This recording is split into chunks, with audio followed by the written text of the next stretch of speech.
Welcome to Total War Saga Troy. So you've decided this whole battle thing is beneath you, and you want to dominate the Aegean by becoming a trading powerhouse. Well, you've come to the right video. Before the idea of standardized currency, there was only bartering. We wanted to replicate this in-game. Basically, I'm saying trade and how to trade is something you need to know about. To begin with, you will need something to trade. The most common is raw resources. If you want to know how to gather resources, check out our other video on gathering all the resources you will ever need. When trading, a good place to start is to look for what you have and what you want, and find someone that has what you want and needs what you have. You can easily identify what factions want by the colour of the resources in their table.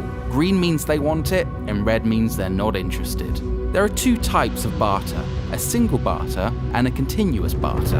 A single barter is used to gain a lump sum of resources that are yours as soon as the deal is done. You may want to use this if you need a little extra to build something, or to keep your economy afloat for another turn.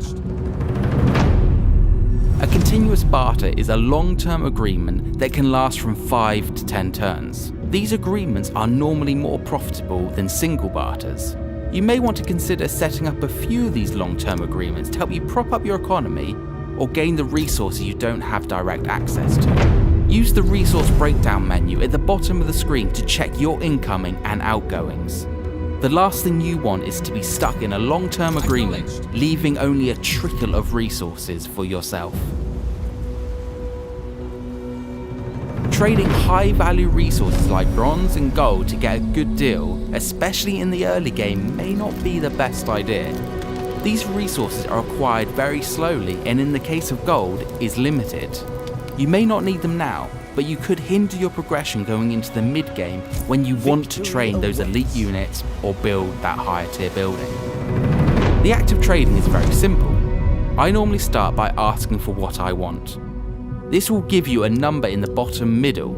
A negative number means the other party won't go for the trade, and a positive number means they're happy. And then I'll barter my own resources until the number is green, paying attention to what the other party wants most. The value of different resources will alter slightly if the other party really needs a certain resource.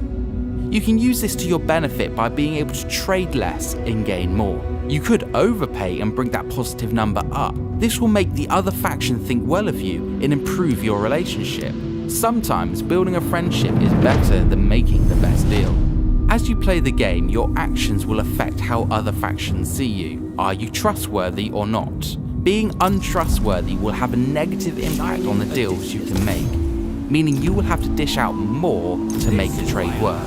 Your reliability is affected by things like attacking your allies or breaking treaties. Your reliability will increase over time, so if you want to do a deal with another faction, it may be best to wait a few turns, if you can, so you don't have to pay over the odds. The last thing to mention about trade is the ability to trade regions. These are very high value trades, and will require you to offer up one of your regions or a lot of resources.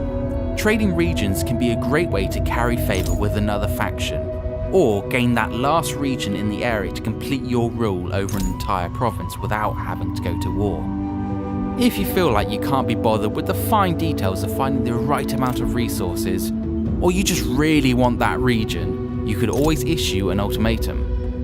But use caution and make sure you have the stones to back up your threat. If you aren't strong enough, the other party will refuse and you'll become at war with the other faction. Without trade, you will have a hard time playing Troy. A good trade deal can always help keep you in front of your enemies.